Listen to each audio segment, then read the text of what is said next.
Hello friends. 12th class organic chemistry जो start करने वाले थे हम लोग, तो मैंने कहा था कि भाई पहले बेसिक हम लोग थोड़ा क्लियर करते हैं। पहले पार्ट में, फर्स्ट पार्ट में आपने ऑर्गेनिक केमिस्ट्री का जो बेसिक पार्ट था उसमें हाइड्रोकार्बन, डिफरेंट सीरीजेस ऑफ हाइड्रोकार्बन देखी। अब जो नेक्स्ट पार्ट है उसमें फंक्शनल ग्रुप को समझना बहुत बहुत ज़रूरी होता है, तो ध्यान से देखिएगा। हम सारे फंक्शनल ग्रुप पढ़ने वाले हैं और कंपाउंड कैसे बनते हैं, नोमेनक्लेचर कैसे करते हैं, कॉमन नेम आईयूपीएसी नोमेनक्लेचर कैसे करते हैं, वो सभी हम समझने वाले हैं। देखिएगा ध्यान से। तो पहला टॉपिक है हमारा आज का, फंक्शनल ग्रुप क्या होते हैं। फंक्शनल ग्रुप क्या होते हैं, देखिए आप ध्यान से। किसी भी ऑर्गेनिक कंपाउंड का वो पार्ट जो उसकी केमिकल प्रॉपर्टी को रिप्रेजेंट करते हैं वो उसका फंक्शनल ग्रुप कहलाता है। तो दोस या such is the part of the compound which shows to the chemical properties of the compound, that is known as the functional group. ठीक है, फिर से बोल रहा हूं, किसी भी ऑर्गेनिक कंपाउंड का वो पार्ट जो उसकी केमिकल प्रॉपर्टी को रिप्रेजेंट करता हो उसको क्या बोलेंगे, फंक्शनल ग्रुप। अब इसी को मैं इंग्लिश में बोल के दिखा देता हूं, देखिए।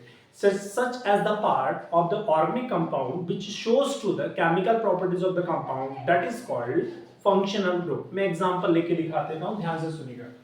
सपोज करते हैं यहां पर है मिथाइल अल्कोहल। अब सवाल तो सर आपने इसको मिथाइल अल्कोहल क्यों बोला, ये अभी सब समझ में आ जाएगा। CH3 को कहते हैं आप मिथाइल और OH को कहते हैं अल्कोहल, इसको मिथाइल अल्कोहल क्यों बोला, ये सब समझ में आएगा। अब ध्यान से सुनिएगा। अगर यदि इस मिथाइल अल्कोहल में, यहां नाम लिख देता हूं मैं, मिथाइल अल्कोहल, इस मिथाइल अल्कोहल में यदि मैं ऑक्सीजन की बात करता हूं, अच्छा ये जो बॉन्ड होता है वो हाइड्रोजन ऑक्सीजन के बीच में नहीं है, ये जो बॉन्ड है वो कार्बन और ऑक्सीजन के बीच में है। चेक कर लीजिए, ये कार्बन है और ये ऑक्सीजन है और ये हाइड्रोजन है और ये तीन हाइड्रोजन यहां पर है। देखिए कार्बन के आउटर मोस्ट शेल में 4 इलेक्ट्रॉन है, देखिएगा यहां पे। इसके बाद ऑक्सीजन के आउटर मोस्ट शेल में 6 इलेक्ट्रॉन होते हैं, 6 इलेक्ट्रॉन्स, 1 2 3 4 5 6। हर हाइड्रोजन के पास एक एक इलेक्ट्रॉन है, 1 1 1 एंड 1। अब यहां पे देखिएगा, यहां पर सब शेयरिंग होती है, यहां पर ऑक्सीजन और हाइड्रोजन के बीच इन इलेक्ट्रॉनों की शेयरिंग होती है, कार्बन ऑक्सीजन के बीच इन दोनों इलेक्ट्रॉनों की शेयरिंग होती है, कार्बन और इस हाइड्रोजन के बीच में इन दोनों इलेक्ट्रॉनों की शेयरिंग होती है। तो कोवैलेंट बॉन्ड बनता है, एक यहां पे, एक यहां पे, एक यहां पे, ठीक है, और एक यहां पे और एक यहां पे।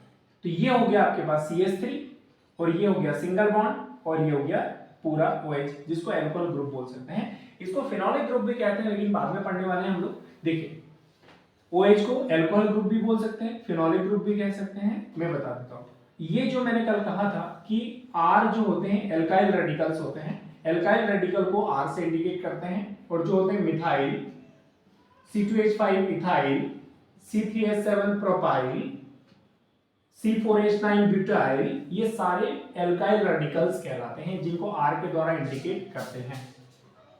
अब जो है यहां पर ये जो OH है इसको अल्कोहल कब बोलेंगे, फिनॉल कब बोलेंगे, ध्यान से देखिएगा। अगर OH group alkyl radical R में से किसी के साथ भी जुड़ता है तो इस पूरे कंपाउंड को अल्कोहल कहते हैं, OH को अल्कोहल कहते हैं। लेकिन यदि OH ग्रुप बेंजीन की रिंग में बनाऊंगा, आप भी सब समझ में आएगा आपको। बेंजीन की रिंग ये है, इस तरीके से रहती है, 11th क्लास में आपने थोड़ा बहुत पढ़ा है। बेंजीन की रिंग से OH ग्रुप अगर डायरेक्ट अटैच हो जाता है तो इस कंपाउंड को, इस ग्रुप को फिनोलिक ग्रुप कहते हैं।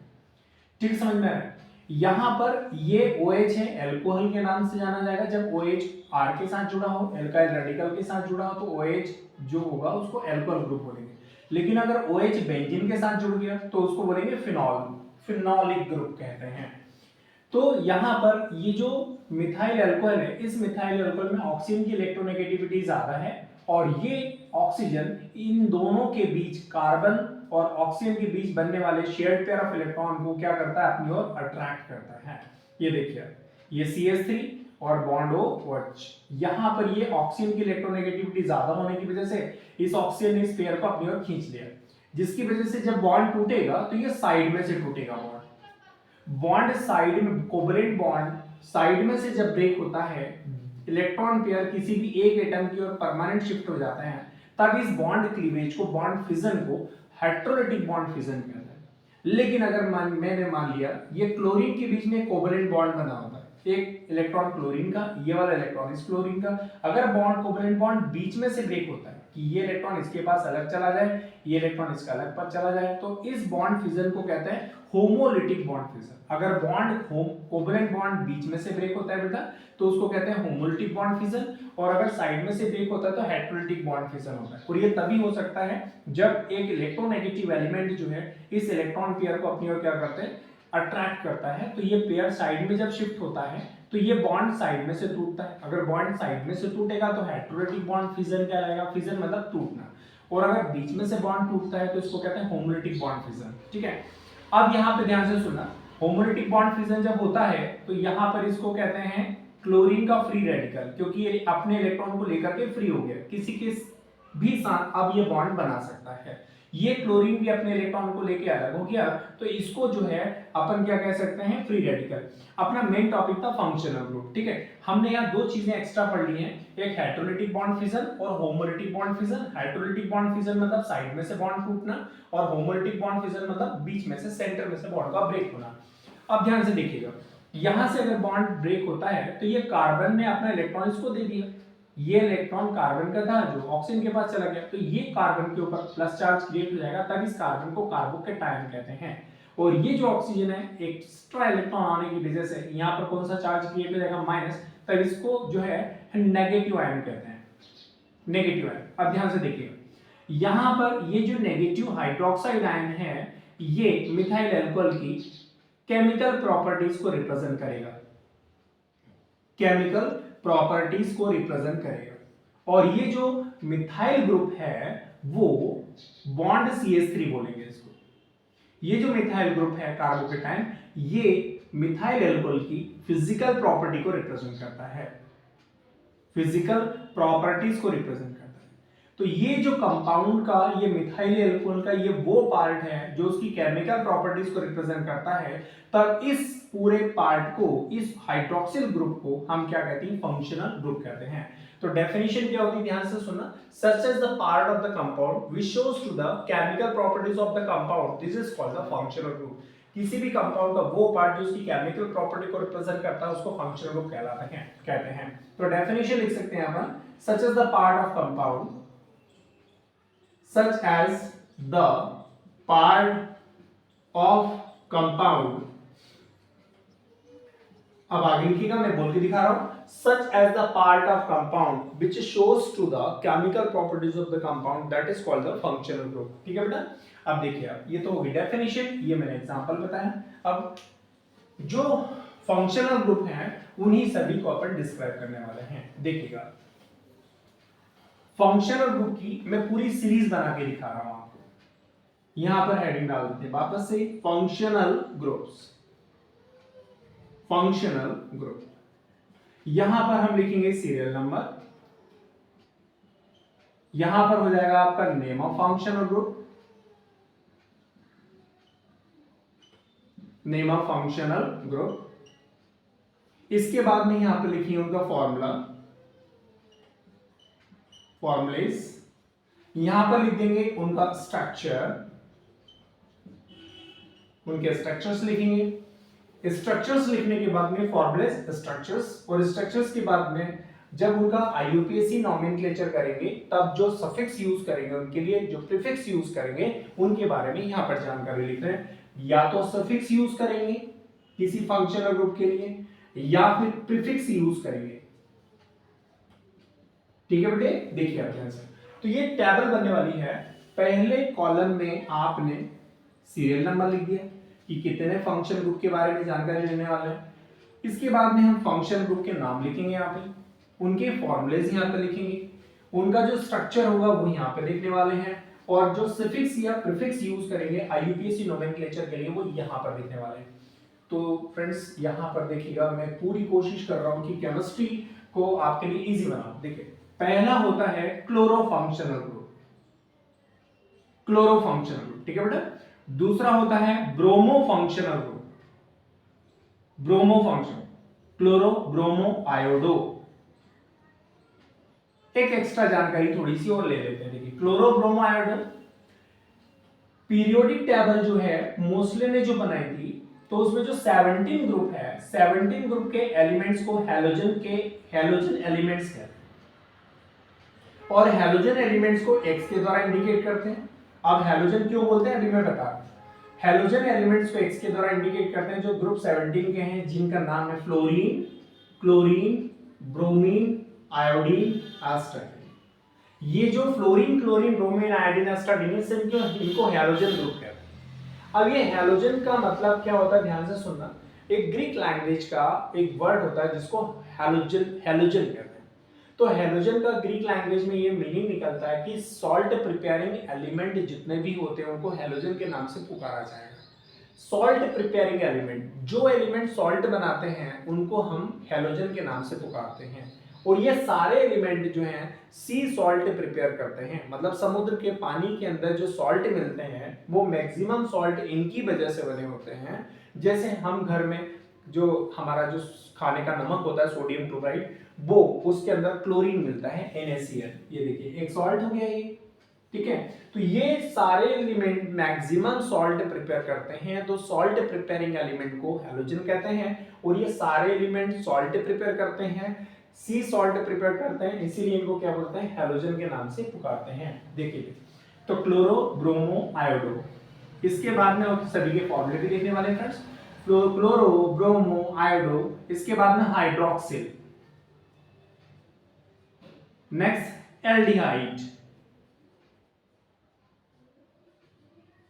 इसके बाद ketone, next ether, next carboxylic, ठीक है बेटे, next carboxylic Easter, next amine, next cyanide, और 12 है आइसोसाइनाइड। और भी है फ्रेंड्स, और भी होते हैं, जैसे आपके पास जैसे अमाइड ग्रुप है, थायो एल्को, अगर यहां पर मैंने लिया ईथर लिया तो थायो ईथर भी होता है, हाइड्रोक्सिल को एल्कोहल कहते हैं तो थायो एल्कोहल भी होता है, ठीक है। तो ये और भी फंक्शनल ग्रुप होते हैं जिनके बारे में अभी यहाँ पर स्पेस नहीं है, प्रॉब्लम है, तो मैं बताऊंगा, जानकारी दूंगा। क्लोरो का जो फॉर्मूला होता है बेटा बॉन्ड Cl होता है। अब सवाल तो सर आपने बॉन्ड क्यों लगाया, बिकॉज ऑफ इसके आउटर मोस्ट शेल में बेटे टोटल 7 इलेक्ट्रॉन होते हैं, 1 2 3 4 5 6 और ये 7। ऑक्टेट पूरा करने के लिए एक इलेक्ट्रॉन की जरूरत है, सिर्फ एक इलेक्ट्रॉन की, इसलिए एक बॉन्ड अभी इसका खाली है, इसलिए मैंने यहाँ पे बॉन्ड Cl लिखा। ब्रोमो की बात करते हैं तो इसको भी ब्रोमो का Br कहते हैं, बॉन्ड Br कहते हैं, बिकॉज ऑफ इसकी आउटर मोस्ट शेल में भी 7 इलेक्ट्रॉन्स हैं, ऑक्टेट पूरा करने के लिए एक इलेक्ट्रॉन की रिक्वायरमेंट है, 1 2 3 4 5 6 और ये 7। आयोडो की बात करते हैं तो इसको भी आप बॉन्ड आई लिखते हैं, 1 2 3 4 5 6 और ये 7। देखिए फ्रेंड्स हाइड्रोक्सिल ग्रुप जो है उसकी बात करते हैं तो इसका फॉर्मूला होता है ये बॉन्ड OH, स्ट्रक्चर में भी बनाने वाला हूं यहाँ पे बॉन्ड OH, ठीक है बेटा। इसके बाद में एल्डिहाइड की बात करते हैं तो बॉन्ड CHO होता है। इसके बाद कीटोन की बात, अच्छा इनकी सबकी डेफिनेशन यहाँ पर समझ में आएगी कि सबकी डेफिनेशन भी होती है, तो डेफिनेशन यहाँ पे बोलने वाले हैं। कीटोन का फॉर्मूला होता है double bond C double bond O, ether का फॉर्मूला होता है बॉन्ड O बॉन्ड, ठीक है बेटा। इसके बाद कार्बोक्सिलिक का फॉर्मूला होता है बॉन्ड COOH, ईस्टर का फॉर्मूला होता है बॉन्ड COOR, एमाइन का फॉर्मूला होता है बॉन्ड NH2, इसके बाद साइनाइड का फॉर्मूला होता है bond C triple bond N, bond C triple bond N, isocyanate का फॉर्मूला होता है bond N triple bond C, और ऊपर होता है कोऑर्डिनेट बॉन्ड, एरो लगा देता हूं, यहां पर Ca होता है, यहां पर Nc होता है। ये सब स्ट्रक्चर भी समझने वाले हैं। तो साइनाइड आइसोसाइनेट तक अपन ने जानकारी, fluoro, bromo, hydroxyl, aldehyde, ketone, ether, carboxylic, ester, amine, cyanide और आइसोसाइनेट। इसके बाद अमाइड भी होता है, ठीक है। अब ध्यान से देखिएगा, स्ट्रक्चर की मैं बात करता हूं तो यहां पर ये जो क्लोरीन देख रहे हो, ये क्लोरीन में ये जो बॉन्ड है वो एल्काइल रेडिकल को सेटिस्फाई करना पड़ेगा। क्लोरीन का एक बॉन्ड तीन एल्काइल रेडिकल को सेटिस्फाई करना पड़ता है। एल्काइल रेडिकल का मतलब होता है बेटा, बार बार बोल रहा हूं, मिथाइल, इथाइल, प्रोपाइल, ब्यूटाइल, ये सारी जानकारी पहले वाले वीडियो में हम लोग देख चुके हैं। क्लोरीन का एक बॉन्ड अगर एल्काइल ग्रुप को सेटिस्फाइड करना पड़ जाए तब जाके इसको क्लोरोफंक्शनल ग्रुप के नाम से पुकारते हैं। अब यहाँ पे R बॉन्ड Br की बात करते हैं, R बॉन्ड Br, ये Br फंक्शनल ग्रुप हो गया, R bond I iodo functional group हो गया। हाइड्रोक्सिल की बात करते हैं, हाइड्रोक्सिल का ये जो बॉन्ड होता है R को ही सेटिस्फाइड करना पड़ेगा तब जाके इसको एल्कोहल कहते हैं। इसको एल्कोहल कंपाउंड भी कहते हैं। क्या कहते हैं बेटे? एल्कोहल। यहाँ पर लिखते हैं एल्कोहल या फिनॉल भी बोल सकते हैं। मैंने अभी बताया था अगर OH का ये OH में ऑक्सीजन का बॉन्ड अगर एल्काइल रेडिकल सेटिस्फाइड करे तो ऐसे कंपाउंड को एल्कोहल कहते हैं। लेकिन अगर OH में बॉन्ड OH में ऑक्सीजन का ये बॉन्ड अगर बेंजीन की ring aromatic group, aromatic compound कहते हैं बेंजीन को, एरोमेटिक कंपाउंड अगर सेटिस्फाइड करता है, बेंजीन की रिंग को सेटिस्फाइड करना पड़े, बनने वाले इस कंपाउंड को फिनॉल कहते हैं। फिर से सुन लो, अगर हाइड्रोक्सिल ग्रुप में अगर R जुड़ जाए तो एल्कोहल बोलेंगे इस कंपाउंड को। हाइड्रोक्सिल ग्रुप में अगर बेंजीन की रिंग जुड़ जाए तो एरोमेटिक रिंग जुड़ जाए तो इसको फिनॉल कहते हैं। इस पूरे कंपाउंड को फिनॉल है, ये अल्कोहल है, फिनॉल है। ArOH होगा तो फिनॉल होगा, R बॉन्ड OH होगा तो एल्कोहल होगा। अब ध्यान से सुनो, एल्डिहाइड क्या होता है? एल्डिहाइड में कार्बन 4 बॉन्ड बनाता है, ध्यान रखना सभी में 4-4 बॉन्ड बनाएगा। कार्बन का जो एक बॉन्ड है वो R को तो सेटिस्फाइड करना पड़ेगा बेटा, या तो H को सेटिस्फाइड करना पड़ेगा। कार्बन का एक जो वैलेंसी है वो R को या तो H को, बाकी की जो 2 वैलेंसीज हैं वो ऑक्सीजन को सेटिस्फाइड करनी पड़ेगी और एक वैलेंसी कार्बन की वो हाइड्रोजन को सेटिस्फाइड करनी पड़ेगी, तभी इस बनने वाले कंपाउंड को बेटे एल्डिहाइड कहते हैं। तो एल्डिहाइड की क्या डेफिनेशन है? Such is the compound in which the carbon valency of the carbon is satisfied by the alkyl radical या hydrogen group and 2 other valencies of the carbon are satisfied by the oxygen and fourth valency of the carbon is satisfied by the hydrogen, then this is called the aldehyde group. ठीक है बेटे। अब इसके बाद में ketone की बात करते हैं, तो मैं थोड़ा सा यहाँ पर थोड़ा स्पेस ले लेता हूँ, ठीक है, यहाँ पर इनको इरेज कर देता हूँ ताकि प्रॉपर अपन इसको समझ पाए। देखिए अब मैं कीटोन की बात करता हूँ, ये कीटोन की बात करते हैं बेटे अपन। कीटोन ग्रुप, कीटोन का फॉर्मूला बताया था double bond C double bond O, ठीक है। इसको ऐसा भी लिखा जा सकता है C bond bond double bond O, ये देखो इसको ऐसा भी लिखा जा सकता है, या तो ऐसा लिख दो या तो ऐसा लिख दो, एक ही बात है, ठीक है।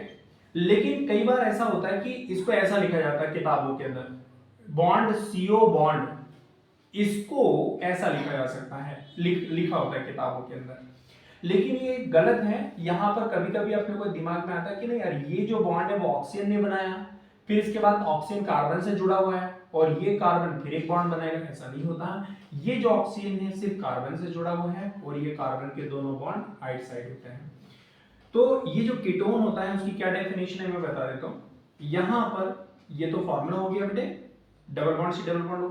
अगर कार्बन का कार्बोनिल ग्रुप भी बोल सकते हैं इसको, CO को कार्बोनिल ग्रुप भी कह सकते हैं, ऐसा कंपाउंड जिसमें कार्बन की जो 2 वैलेंसीज रहती हैं वो R ग्रुप को सेटिस्फाइड करना पड़ेगी बेटे, और बाकी की जो 2 वैलेंसीज हैं वो ऑक्सीजन को सेटिस्फाइड करनी पड़ेगी।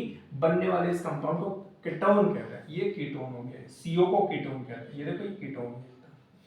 तो अगर मैं कीटोन की डेफिनेशन बनाऊं तो क्या डेफिनेशन होगी? Such as the compound in which the 2 valencies of the carbon are satisfied by the alkyl radical and 2 other valencies of the carbon are satisfied by the oxygen, then this is called the beta ketone, इसको ketone कहते हैं। अच्छा एक बात ध्यान से सुनना, ये जो एल्काइल रेडिकल हैं अगर सेम रेडिकल जोड़ दिए, जैसे मिथाइल मिथाइल या तो इथाइल इथाइल या प्रोपाइल प्रोपाइल, तो सेम रेडिकल जोड़ोगे तो उसको क्या बोलेंगे? सिंपल कीटोन, सिमेट्रिकल कीटोन भी बोल सकते हैं। लेकिन अगर R अलग अलग हो जाए, methyl ethyl, ethyl propyl, propyl butyl, तो उसको बोलते हैं सिमेट्रिकल, अनसिमेट्रिकल कीटोन या मिक्स्ड कीटोन भी बोल सकते हैं। सिंपल कीटोन में दोनों R सेम रहेंगे और मिक्स्ड कीटोन में दोनों R क्या रहेंगे बेटे? डिफरेंट रहेंगे। ओके, इसके बाद आगे देखिएगा प्लीज। कीटोन के बाद में आपके पास आता है ईथर। कीटोन के बाद आता है बेटे ईथर। ईथर का फॉर्मूला होता है बॉन्ड O बॉन्ड, ऐसा कंपाउंड जिसमें ऑक्सीजन की जो 2 वैलेंसीज हैं दोनों की दोनों वो कौन किसको सेटिस्फाइड करनी पड़ेगी बेटे, एल्काइल रेडिकल के द्वारा सेटिस्फाइड होंगी। such is the compound in which the both the balances of the oxygen are satisfied by the alkyl radical, then this is called the ether। इस पूरे कंपाउंड को ईथर कहते हैं।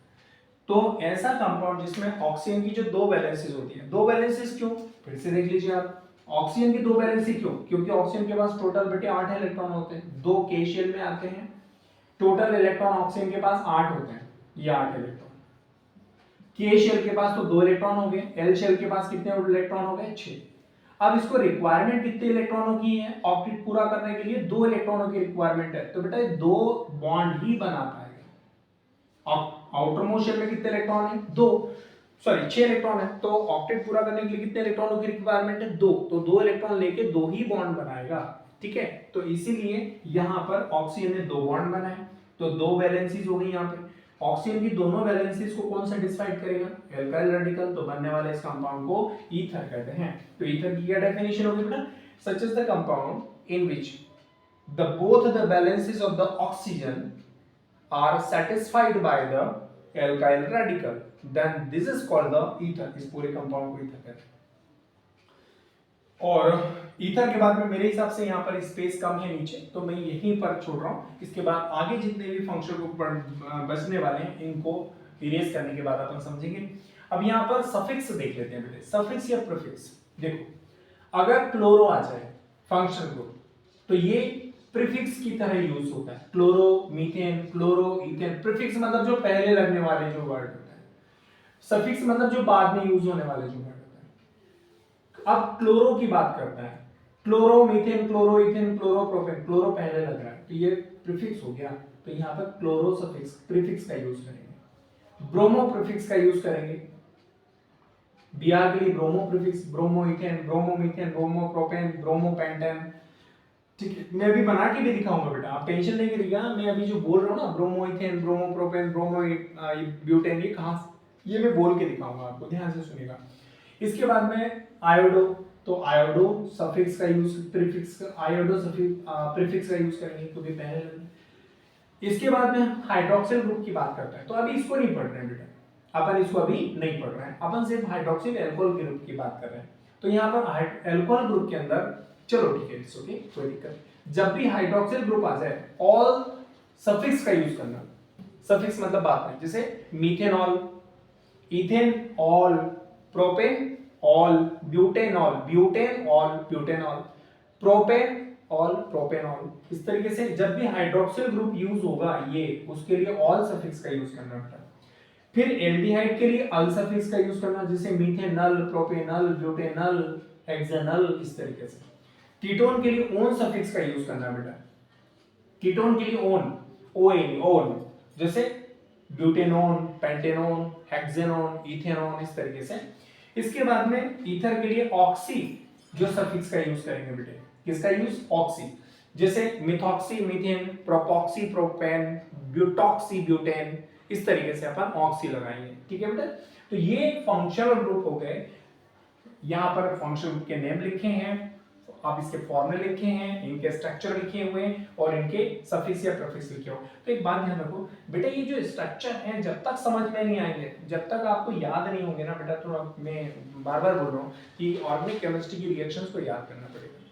तो बेहतर है कि बहुत ज्यादा टेंशन लेने से बेहतर है कि अपन थोड़ा सा 2 दिन के बेसिक पर ध्यान दे दें, थोड़ा सा टेंशन इस साइड के ले लें कि हमको इनको प्रिपेयर करना है, ये सारी चीजें स्ट्रक्चर हमको मालूम हो जाएंगी, तो हमको रिएक्शंस, केमिस्ट्री की रिएक्शंस को याद नहीं करना पड़ेगा और हमारी सारी तकलीफ, सारी परेशानियां दूर हो जाएंगी और मजे से केमिस्ट्री पढ़ेंगे फिर अपन, ठीक है बेटा।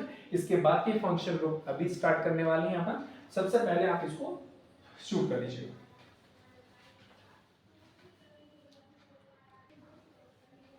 देखिए फ्रेंड्स, अब हम लोगों ने जो ईथर तक हम लोगों ने बात कर ली थी, अब इसके बाद में हम लोग बात करने वाले हैं कार्बो ऑक्सिलिक ग्रुप।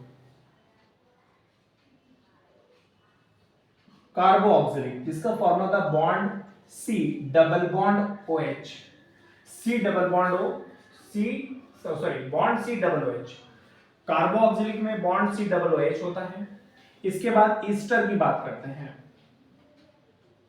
ईस्टर में bond C double O H को हटा के आर जोड़ना पड़ेगा, आर में एल्काइल रेडिकल भी हो सकता है बेटा, कोई मेटल भी हो सकती है, कोई मेटल भी हो सकती है आर के प्लेस पर, और यहाँ पर कोई एल्काइल रेडिकल भी हो सकता है।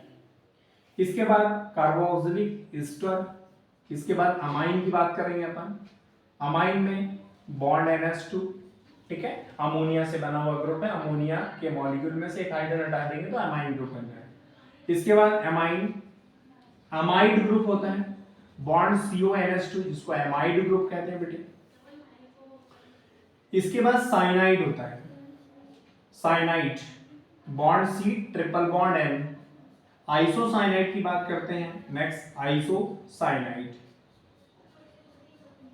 आइसोसाइनाइड में bond N triple bond C होता है, ऊपर वाला बॉन्ड कोऑर्डिनेट होता है जिसके लिए एरो लगाना पड़ता है, कोऑर्डिनेट बॉन्ड के लिए एरो लगाना पड़ता है ना। ओके, कोऑर्डिनेट बॉन्ड तब बनता है जब कोई एटम दूसरे एटम को पूरा पेयर ट्रांसफर कर दे, तो वो कोऑर्डिनेट बॉन्ड है। आयनिक बॉन्ड कब होता है, जब एक एटम दूसरे एटम को एक इलेक्ट्रॉन ट्रांसफर कर दे, तो आयनिक बॉन्ड बनता है। एक एक इलेक्ट्रॉन की शेयरिंग जब होती है तो कोवलेंट बॉन्ड बनता है, साइनाइड। और दूसरा होता है आइसोसाइनाइड, ये साइनाइड हो गया, आइसोसाइनाइड। इसके बाद में जैसे मैंने बताया था ईथर, तो इसी प्रकार से थायो ईथर भी होता है बेटे। क्या होता है, थायो ईथर, थायो अल्कोहल भी होता है, थायो ईथर, ठीक है, थायो ईथर। थायो ईथर इंपॉर्टेंट नहीं है, इसीलिए अपन थोड़ा सा बहुत कम यूज होने वाला है, तो अपन इसको नहीं देखते हैं, सिर्फ आइसोसाइनाइड तक देखते हैं। कार्बोक्सिलिक में स्ट्रक्चर देखिएगा, कार्बोक्सिलिक का स्ट्रक्चर कैसा होता है, बॉन्ड C, कार्बन के 4 बॉन्ड बनने वाले हैं, एक बॉन्ड जो है, पहला जो बॉन्ड है वो या तो R को सेटिस्फाइड करना पड़ेगा एल्काइल रेडिकल को, या तो हाइड्रोजन को सेटिस्फाइड करना पड़ेगा। कार्बन के जो 2 बॉन्ड हैं वो ऑक्सीजन को सेटिस्फाइड करना पड़ेगा, ठीक है बेटे, ये ऑक्सीजन को सेटिस्फाइड करना पड़ेगा। बाकी का जो एक बॉन्ड है वो OH ग्रुप के द्वारा सेटिस्फाइड करना पड़ेगा। तो ऐसा कंपाउंड जिसमें कार्बन की एक वैलेंसी या तो R के द्वारा या H के द्वारा सेटिस्फाइड होती है, कार्बन की जो 2 वैलेंसीज है वो ऑक्सीजन के द्वारा सेटिस्फाइड होती है, कार्बन की जो 4th वैलेंसी है वो हाइड्रोक्सिल ग्रुप के द्वारा सेटिस्फाइड होती है, बनने वाले इस कंपाउंड को हम क्या कहते हैं बेटे, कार्बोक्सिलिक ग्रुप कहते हैं। तो such as the compound in which the first valency of the carbon is satisfied by the alkyl radical या hydrogen, and 2 other valencies of the carbon are satisfied by the oxygen, and 4th valency of the carbon are satisfied by the hydroxyl group, then this is called the carboxylic compound. इसको carboxylic compound बोलेंगे बेटा। अगर ऐसा कहीं structure मिले तो carboxylic बोल देना। इसके लिए हम लोग ऑक्सी सफिक्स का यूज करना पड़ेगा। किसका यूज करना पड़ेगा, ऑक्सी। अब ऑक्सी जब लगाएंगे तो ऑक्सी के अंदर जैसे methoxy, ethoxy, methoxy methane, ethoxy ethane, propoxy propane, butoxy butane, इस तरीके से अपने को बोलना पड़ेगा। ईस्टर का फॉर्मूला क्या होगा मैं बता देता हूं। स्ट्रक्चर ये रहा, कार्बन ये आपका, एक बॉन्ड या तो R ग्रुप के द्वारा या H ग्रुप, H हाइड्रोजन के द्वारा सेटिस्फाइड करना पड़ेगा। कार्बन की जो 2 वैलेंसीज हैं वो ऑक्सीजन को सेटिस्फाइड करना पड़ेगी, और बाकी की जो एक वैलेंसी, 4th वैलेंसी, वो एल्कोक्सी, एल्काइल और ऑक्सी, एल्कोक्सी ग्रुप को सेटिस्फाइड करना पड़ेगी। तो ऐसा कोई कंपाउंड दिखे जिसमें कार्बन की एक वैलेंसी को या तो R के द्वारा या H के द्वारा सेटिस्फाइड करना पड़ेगी, है ना बेटा। कार्बन की जो 2 वैलेंसीज है वो ऑक्सीजन के द्वारा सेटिस्फाइड करना पड़ेगी, और कार्बन की जो 4th वैलेंसी है वो alkoxy, alkyl oxy, alkoxy, alkyl oxy, alkoxy group के द्वारा सेटिस्फाइड करना पड़ती है। बनने वाले इस कंपाउंड को ईस्टर कहते हैं। इसके लिए O8 जो सफिक्स है उसका यूज करना पड़ेगा बेटा। O8 जैसे मिथाइल बेंजोएट, इथाइल बेंजोएट, ठीक है, मिथाइल बेंजोएट, इथाइल बेंजोएट, ये सब मैं बना के दिखाऊंगा। अभी थोड़ा सा बस याद रखिएगा कि फॉर्मूला क्या होता है, स्ट्रक्चर क्या होता है, और ये सफिक्स प्रीफिक्स कौन से यूज करने वाले हैं, बस थोड़ा सा अभी ध्यान रखिएगा। मैं सभी कंपाउंड को, सभी फंक्शनल ग्रुप के सारे कंपाउंड बनाने वाला हूँ, ठीक है बेटा, आपको दिक्कत नहीं आएगी। इसके बाद में अमाइन ग्रुप की बात करते हैं। तो अमाइन जो है बॉन्ड NH2 होता है, ये कहां से बना मैं बता देता हूं आपको। अमोनिया का जो स्ट्रक्चर होता है वो ऐसा होता है, अमोनिया जो होता है NH3 होता है, और अमोनिया का स्ट्रक्चर बेटे ऐसे बनता है। अमोनिया में नाइट्रोजन सेंट्रल एटम होता है, और नाइट्रोजन के पास टोटल 7 इलेक्ट्रॉन होते हैं, 2 k शेल में होते हैं, आउटर मोस्ट शेल में 5 इलेक्ट्रॉन होते हैं। तो यहाँ पर 2 इलेक्ट्रॉन तो ऊपर रहते हैं जो लोन पेयर के फॉर्म में रहते हैं, 3 इलेक्ट्रॉन जो है, मतलब लोन पेयर का मतलब होता है जो बॉन्ड बनाने में पार्टिसिपेट ना करें, 3 इलेक्ट्रॉन। अब देखिए ये जो अमोनिया है इसके नाइट्रोजन के आउटरमोस्ट शेल में 2 3 4 5 इलेक्ट्रॉन है और ऑक्टेट पूरा करने के लिए कितने चाहिए बेटे 3 इलेक्ट्रॉन और चाहिए। तो यहां पर हाइड्रोजन जब 3 आते हैं तो 3 कोवेलेंट बॉन्ड बन जाते हैं। देखो 2 3 ये 3 कोवेलेंट बॉन्ड। नाइट्रोजन का ऑक्टेट पूरा हो गया 2 4 6 और 2 ऑक्टेट पूरा हो गया और इनका सबका डुप्लेट भी पूरा हो गया 2 इलेक्ट्रॉन हाइड्रोजन के पास हो गए। तो ये पूरा सेटिस्फाइड अमोनिया एक मॉलिक्यूल बन गया।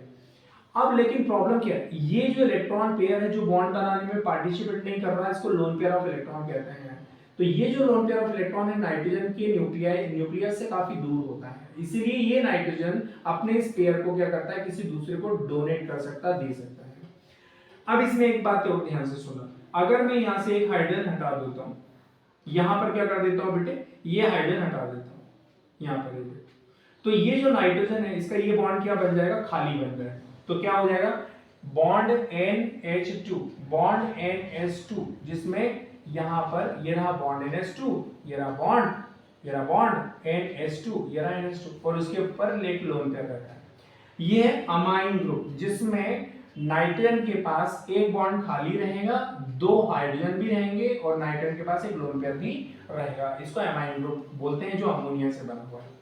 अमाइन ग्रुप के लिए स्ट्रक्चर बड़ा आसान है। यहाँ पर नाइट्रोजन का जो एक बैलेंस जो खाली रह गई है वो उसको R के द्वारा सेटिस्फाइड करना पड़ेगा। ये देखो तब इस ग्रुप को इसको क्या कहते हैं अमाइन कहते हैं। अब थोड़ा सा एक छोटी सी जानकारी और ध्यान से सुनना, अमाइन 3 प्रकार के होते हैं, primary amine, secondary amine, tertiary amine. अब क्या होते हैं मैं बता देता हूँ, देखिए ध्यान से।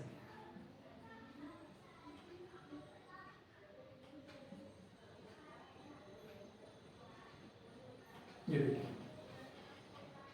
ठीक है, ये हो गया आपके पास अमाइन की बात करते हैं, NH2 ग्रुप को क्या बोलते हैं अमाइन। अब यहां पर अगर मान लिया जाए